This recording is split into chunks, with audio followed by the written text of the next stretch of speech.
Chapter 1. Time. From a series of articles titled What is Truth by Wallace Wattles. The articles come from the Nautilus Magazine. The science of theology and medicine are necessarily very closely allied, both having to do with the saving of men from the consequences of wrong living. And it follows that in religion and medicine we are always seeking for realities, searching the truth, seeking the ultimate, spiritual and physical facts upon which to base our theories, and from which to proceed in making our demonstrations of health and wholeness. And since our demonstrations must and will be complete or incomplete just in proportion to the completeness of our grasp of the realities, the importance of the search for truth becomes apparent. The very first thing we have to do is to penetrate through all the appearances of life and ascertain the differences between what is really true and what is only apparently true. For there is often a vast difference between the appearance and the reality. The sun appears to rise and set and to go around the earth, but it does not. A balloon goes up and a stone falls to the earth. In appearance there are two forces at work, but in reality there is only one, gravity. The reality behind the going up of the balloon and the coming down of the stone is the same. And to seek for the realities behind the appearances of life, behind its goings up and comings down, its goings out and comings in, that is science. And that is what we are going to try to do. The first of the realities with which we will deal is time. It is the fashion with some metaphysical writers to assert that there is no time. But the arguments advanced in support of this claim are superficial. Time is not an entity having substance, but it is an existing reality, nevertheless. Time is not an idea, a fiction by which we measure and record the motions of the heavenly bodies. Time would go on just the same and at exactly the same rate if the heavenly bodies were motionless. Do not misunderstand me in my use of the word time.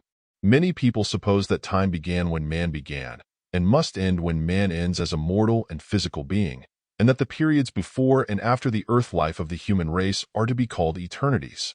In other words, that there can be no time except so long as there is a mortal man to measure it. But this is erroneous. Days, weeks, months and years must have gone on before man came on earth, just as they do now. And if man disappeared from the earth, they would still go on. If the earth ceased to revolve around the sun and to turn on its axis, the succession of the seasons and of day and night would cease. Day would be continuous on one side of the earth and night upon the other, but hours and minutes would go on just the same. And if the sun, moon, planets, stars and all else were to disappear and be succeeded by black, silent, formless chaos, hours and minutes would go on forever. Clocks do not make time. An hour would have the same duration if there were no clocks. In eternity there must still be time. Time is duration in eternity. Eternity is endless time. Time can never end. If you try to think of a point at which time should end, you can only think of it as a point beyond which there must be still more time. Also, then, time can never have had a beginning. For if you try to think of a point at which time began, you can only think of it as a point beyond which there must have been still more time. Do not say that endless time is unthinkable. You can very easily think endless time if you do not try to think of the end of it. You cannot comprehend endless time, for that means to contain it in your mind or to go around it. But you can know what it is, and you can know that it is. Time is, and we must use it, whether we will or no. And the use we make of present time decides the use we shall be able to make of future time, just as the use we made of past time has fixed our place in present time. The use we make of today decides the use we shall be able to make of tomorrow. To be strong and wise is to be able to use time well, and to use time well is to become continually stronger and wiser. Success, growth, and development are only attained by the right use of time. And we are failures today in exact proportion as we have erred in our use of time past. To know the right use of the present moment is therefore of immense importance, and to have the will to make the right use of it is more important still. If man can, and will, make the right use of every moment of time, he must certainly become a being of marvelous power and wholeness. Oh, the wasted time, the misspent time, the lost time. We close this chapter, then, by claiming the demonstration of our first fact, that time is a reality. End of article. Chapter 2. Space. From a series of articles titled What is Truth by Wallace Wattles. The articles come from the Nautilus Magazine. Bear in mind that in the first chapter we prove that time is an existent reality. In this chapter, we shall try to prove that space also exists. Space is the place where a thing is, and it is also the place where no thing is. Space is the place where the Earth is. The Earth's diameter being about 7,925 miles, it fills so much space. If the Earth were to disappear, the 7,925 miles of space would still exist, but it would then be empty space, whereas now it is filled space. The Sun, also, fills space, and the distance between the Earth and the Sun is space. Beyond the Sun is more space, and beyond the Earth still more, and so on. It does not matter whether space is occupied or unoccupied, empty or filled. It is space, all the same. Space is a reality. Distance is a portion of space between two given points. Endless distance would comprise all of space in one direction. Space has three dimensions: length, breadth, and thickness. It could never have a beginning and can never have an ending. If all created things and all substance should disappear, space would still exist. It would be merely blank, empty space, where now is filled space. Also, space can have no boundaries. If you try to think of a boundary to space, what will you think of as lying beyond the boundary? Something solid? Then that something solid must itself occupy space, while if there is nothing there, that nothing must be unfilled space. So, beyond any boundary that you can set for space, there must be still more space. Space is a reality, beginningless, endless, boundless. Time is a reality, and yet, neither time nor space are substantial things. They possess no power. They do not act, neither can they be acted upon. Time can be used, and space can be occupied. And that is what we do with them. We occupy space and make use of time. Space is the field in which we must operate and contain the raw materials which we must use. The claim has been made that space is non-existent to mind or spirit because it does not require appreciable time for the transference of thought. But the validity of this deduction has not been proved. The distances with which we are able to deal are very limited. It might require a measurable time to send thought to the Sun, or to the planet Mars, or for a spirit to travel those distances. Again, the argument is advanced that the Moon acts on the Earth, and that, as a thing cannot act where it is not, there is no space between the Moon and the Earth. But this is puerile. The Moon does not, and cannot act on the Earth, because it does not touch the Earth. If it affects the Earth at all, it must act on something which is between them, and which in turn acts on the Earth. And this something which is between the Earth and the Moon occupies space.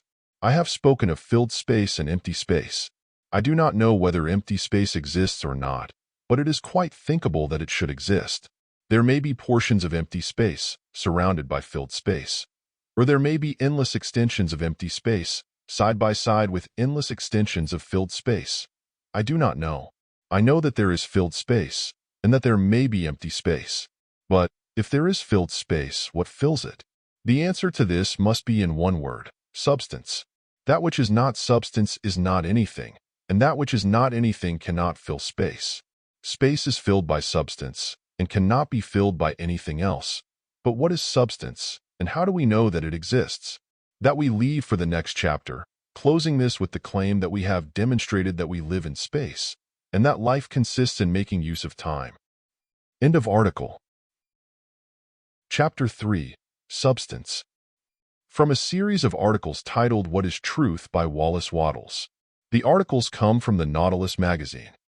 Substance is that which occupies space. In its more compact and rigid forms, substance is perceptible by the senses and is then called matter.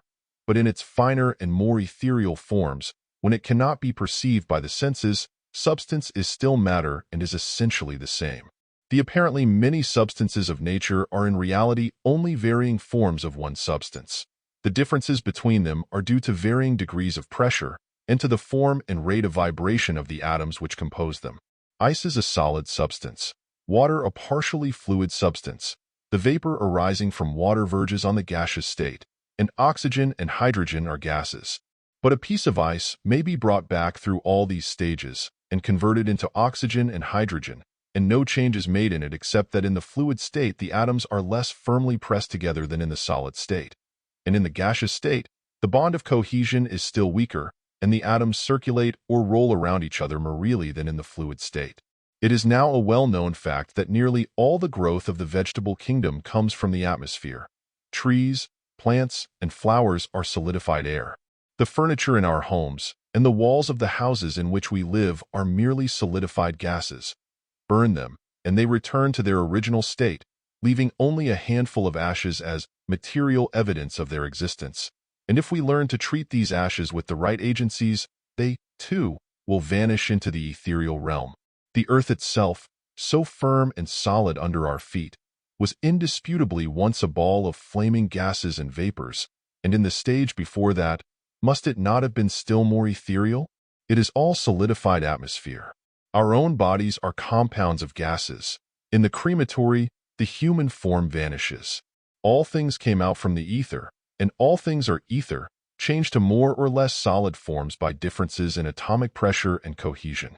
All this brings us to the conclusion that the many seemingly different substances, iron, wood, coal, lime, water, etc., are merely different forms of one thing. That there is only one elemental substance from which all created things are shaped.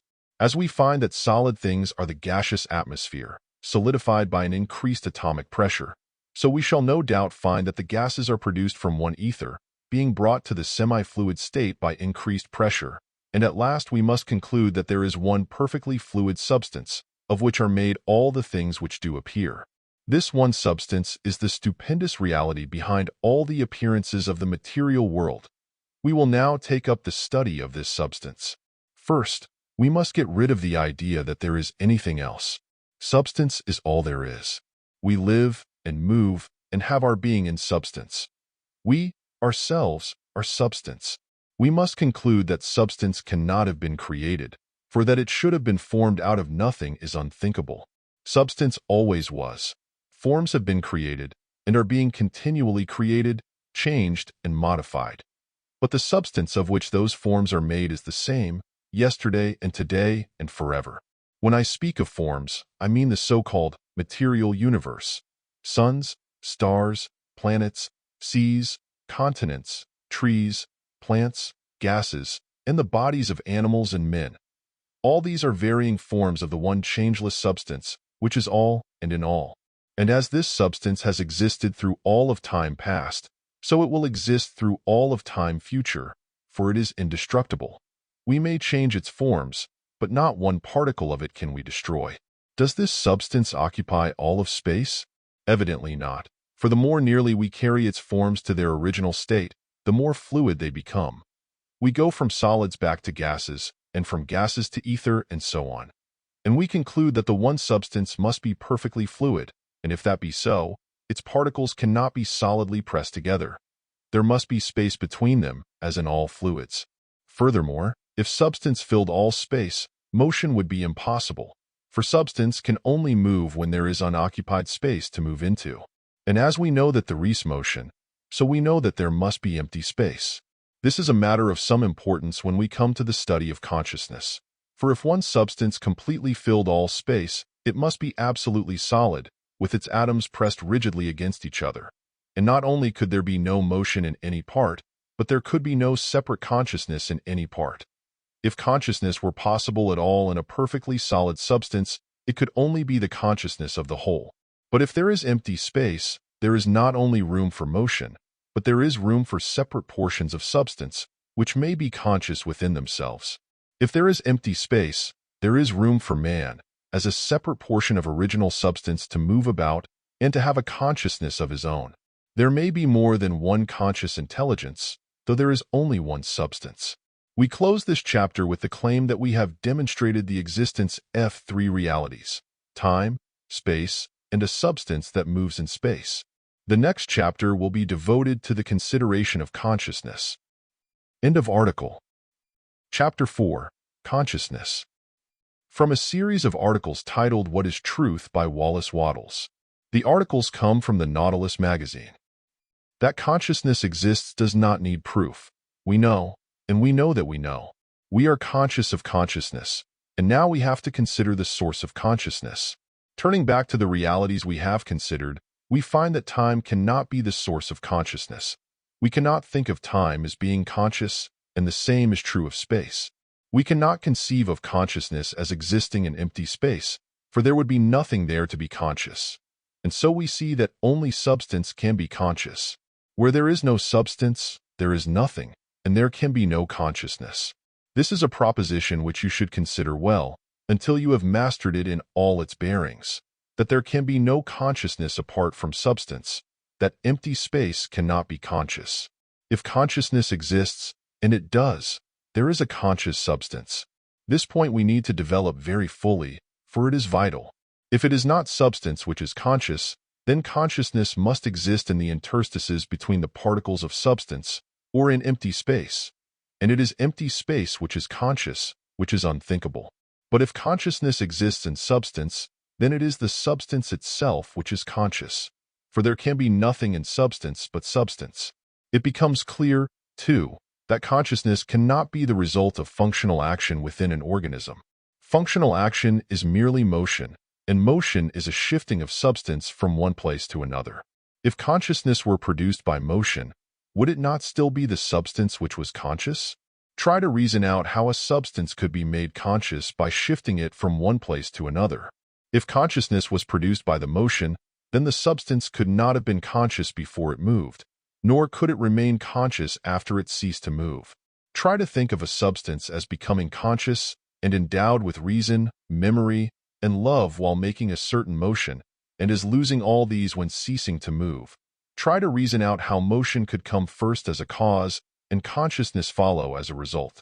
Try to conceive of the original fluid substance as beginning, unconsciously, to move, and as producing, unconsciously, all the orderly sequences of forms which appear in nature, and at last, and only at last, becoming fully conscious of it all through the unconscious beginning of a certain motion in the brain of man. Try to think of full consciousness as having been lacking in the universe until certain vibrations were started in the brain of man. You will find all this unthinkable. Consciousness is not the result of motion, but the first cause of motion. It is not motion which is conscious, but substance. The human ego is conscious substance.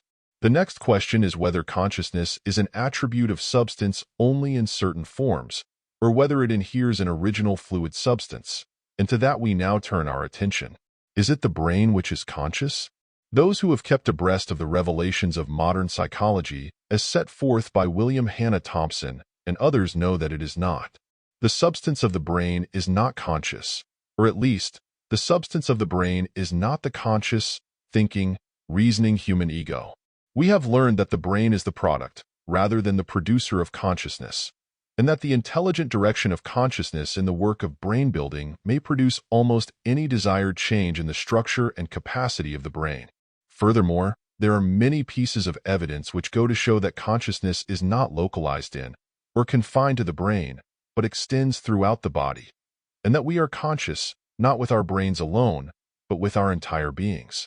If this should be proved true, and it is likely to be, we will have to conclude that the physical body of man is permeated and pervaded by a conscious substance which is coextensive with it in every part, and which is the real man.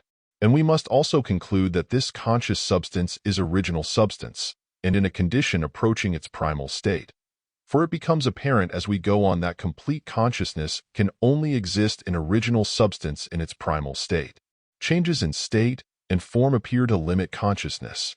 The consciousness of the animal creation is limited by their forms, and is little, if any, more than sufficient for the reproduction of those forms. The consciousness of the tree and plant is still more limited, but scientists now generally admit that there is consciousness in the vegetable kingdom, and in the mineral world, consciousness appears as directivity of atoms and chemical affinity. When we come to man, however, we find a capacity for growth in consciousness which seems to be unlimited. Hence we argue that man is original substance in its primal state, or at least, that he may attain to the primal state. Time is, space is. Space is occupied by conscious substance, and there is but one substance from which are made all the forms of the visible creation. The physical body of man is a form of substance as prepared through the processes of the visible creation. Man, himself, is original substance or spirit, inhabiting this physical body. In the image of God created he them. It will be seen that while all is God, it is also true that man is man, an independent entity having a consciousness of his own, and that, while all is spirit, matter exists, being spirit on a varying plane of atomic pressure. And that while it is true that mind is in all and through all, perfect consciousness exists only in original substance, in pure spirit, or in God, and that the nearest approach to complete consciousness is in man, whose unlimited capacity for growth proves him to be at least a near approach to original substance, a son of God. We close this chapter with the assertion that time is, that space is, and that space is occupied by a conscious substance that moves. We will next consider the fourth reality, motion. End of article. Chapter 5, Motion. From a series of articles titled What is Truth by Wallace Wattles.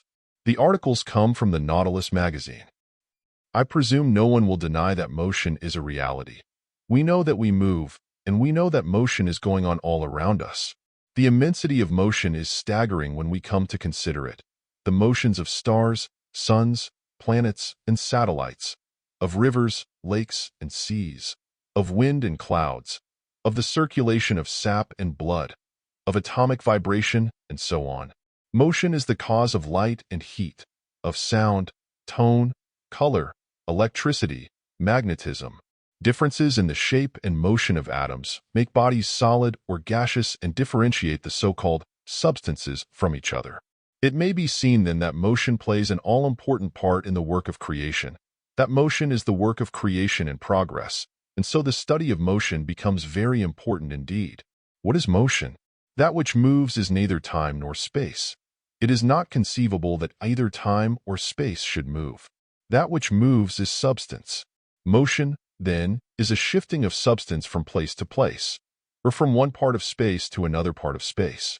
And are there different kinds of motion? In a way, there are, and the difference depends upon the time used in making the motion and upon the direction in which the motion is made. That is, there are fast and slow motions, circular and linear motions, and those metaphysicians who contend that time and space do not exist should consider that if there is no time, there is no such thing as fast and slow motion, and if there is no space, there is no motion at all, for there is no place to move to. No more preposterous absurdity has appeared in modern thought than the denial of the existence of time and space. Motion, then, is the shifting of substance in space and time. And what causes motion? To this, you will be ready to answer forces, and after a little consideration, you will see that that is no answer at all unless you tell what force is. What is force, and how does it cause substance to move? Force is not time. We cannot think of time as causing motion. Force is not space. We cannot think of space as causing motion. If force is substance and causes motion, then substance moves itself. And if force is not substance, then it is nothing, or empty space. An empty space cannot act on substance so as to cause it to move. It is all very well for scientists to write of atoms as being electrons or ultimate units of force. But these electrons are either substance or they are not. And if they are not substance, they are nothing but empty space. And in that case, there is no substance, no existence, no consciousness, no anything. Either force is substance, or it is something in substance. And if it is something in substance which is not substance, what is it? And how can that which has no substance act on substance so as to cause motion? Force is not motion, for it is the cause of motion and the effect cannot be its own cause. Let me now try to give you a definition of force. Force is pressure of substance against substance. Try to exert force upon anything in any other way than by pressing substance against it. Can you do it? Try to cause a body to move in any other way than by pressing something against it. Can you do it? Try to conceive of force as being exerted upon any body without pressing anything against it. Try to conceive of force as crossing a complete vacuum where there is no substance of any kind. Force is pressure of substance. That it can be anything else is not thinkable. And this brings us to the consideration of what is loosely spoken of as attraction. It is stated that all solid bodies attract each other, and that every body in the universe attracts every other body. But those who make these assertions do not tell us how the attraction is accomplished. If bodies attract each other, then they exert force upon each other. And if they exert force upon each other, they must cause pressure upon each other. For how can a body exert force upon another except by causing pressure upon it? If attraction is an unsubstantial thing, then it cannot affect substance or cause motion. If it is an unsubstantial thing, then it is empty space. For where there is no substance, there is only empty space. Can you think of an attraction crossing an empty space? What would it be like, and how would it get across? Can you think of a vibration as crossing an empty space? How would it be transmitted where there was nothing to vibrate? Can you think of a force as crossing an empty space? What would be the shape, size, and general appearance of a force apart from substance? By considering all these points, we see that what we know as force is simply pressure of substance, or one portion of substance pressing against another portion of substance, and that force can be nothing else than this. And we see that pressure causes motion, and that motion, in turn, causes pressure, so that force and motion are mutually convertible, each into the other. Also, we see that there is only one force, the pressure of substance, and that all the so-called forces of nature are merely different rates and modes of motion, and have their origin in the one force, pressure of substance. Furthermore, we see that there is no such thing as a universal attraction which bodies exert upon each other, but that there is a universal pressure, impelling all bodies toward each other in a definite and orderly way. And to the study of this universal pressure we will next turn our attention. Time, space, substance, and motion exist. Substance is conscious. Motion is caused by pressure of substance against substance, and the varying forms of substance in the visible creation are caused by differences in motion. End of article. Chapter 6. The Beginning of Motion. From a series of articles titled What is Truth by Wallace Wattles. The articles come from the Nautilus Magazine. To understand force and motion, we must go back to a supposititious creation.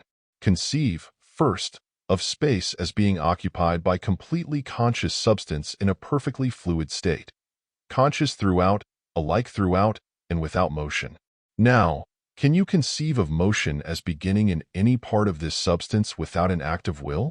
Can you think of your conscious self as beginning to act, and as continuing to act in an orderly and consecutive series of motions without an effort of will? If, as we have seen, original substance is completely conscious, then its every motion must be a conscious motion, and we cannot think of conscious motion without will. You are aware that you can consciously originate motion yourself, but you cannot do it without will. You are conscious substance. You can be nothing else as we have seen, and you can move or cease to move by an exertion of your will, and in moving or ceasing to move you cause the body you inhabit to move or cease to move. We see motion beginning and ceasing all around us, and we conclude that every motion had a beginning, and that the beginning of the series of creative motions which have resulted in the present universe of forms could only have been in an action of the will of original conscious substance. In the beginning, then, by an act of will, parts of substance were made to press against each other, and this pressure must pack the substance together, making it more dense, more rigid, and less fluid. This pressure, also, must originate the motions we know as light, heat, electricity, and magnetism. And this will pressure, drawing substance together and holding it in coherent masses, is what we call gravity. It is this will pressure which brings an apple to the earth, and which holds the earth itself in its orbit, which tends to bring all the heavenly bodies together, and which yet holds them apart forever, keeping each in its own place. There is no accounting for attraction on other grounds than that it is the creative will of original substance, pressing itself together into forms. Every phenomenon of force or motion, from the circling sweep of a planet to the vibration of an atom, has its origin in the will of the great intelligent substance to which, or to whom, men have given the name of God. The earth is held together solely by the pressure of the will which permeates it. Were that will relaxed, the earth would return instantly to its original fluid condition. Try to think of substance as being held together by something else than will. Try to think of substance, originally fluid, as being pressed into solid shapes and held in solid shapes, and going on in orderly and consecutive motions without will, and you will find it unthinkable. The earth is a part of conscious being, holding itself in form by the exercise of the will which is in all substance. Gravity is the will exerted by substance in pressing itself into form. So also is chemical affinity, or the directivity of atoms. All motion originates in will pressure. Trace back the motion of the wheels to the engine and thence to the coal, and you say that the latent heat energy of the coal is causing motion. But what lodged the heat energy in the coal? Was it the will pressure of gravity in the distant ages? There is only one force, and that is the will of the great intelligence, the eternal creative pressure moving substance into the various forms in which it appears to us. In the beginning was God, spirit, conscious substance, occupying the calm deeps of space.